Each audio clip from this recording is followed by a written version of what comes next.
Esther Malangou esquisse quelques pas de danse. Cet octogénaire a su puiser de l'énergie pour recevoir la troupe d'athlétiques danseurs Dembélé venue lui rendre visite chez elle à Siyabouchoua dans la province de Mpumalanga en Afrique du Sud. Elle porte des colliers et des perles propres à la culture de cette population du nord-est de l'Afrique du Sud, un art qu'elle a tenté de pérenniser à travers ses œuvres. Pour moi, il s'agit de jeunes enfants. Je veux qu'ils connaissent mon travail et qu'ils apprennent à le faire comme moi. Je veux qu'ils maîtrisent si bien mon travail que leurs enfants pourront savoir d'où vient l'héritage Ndébélé.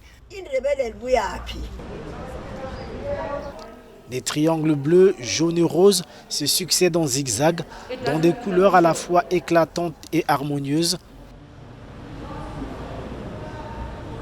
Des œuvres sorties de l'imaginaire de l'octogénaire et qui rendent hommage à la culture ndébélé.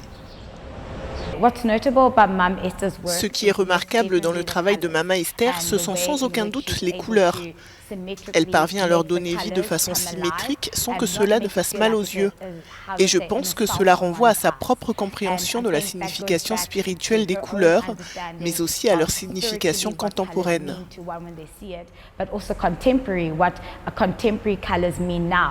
Talent promu très tardivement à l'étranger.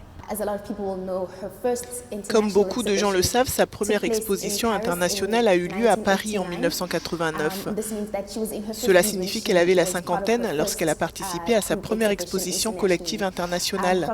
À partir de là, nous pouvons suivre la manière dont sa carrière s'est développée et s'est étendue à différents domaines du monde de l'art, en particulier au niveau international. L'art graphique d'Esther anime désormais des avions à réaction, des BMW et des installations publiques à grande échelle, mais elle a été victime de son succès.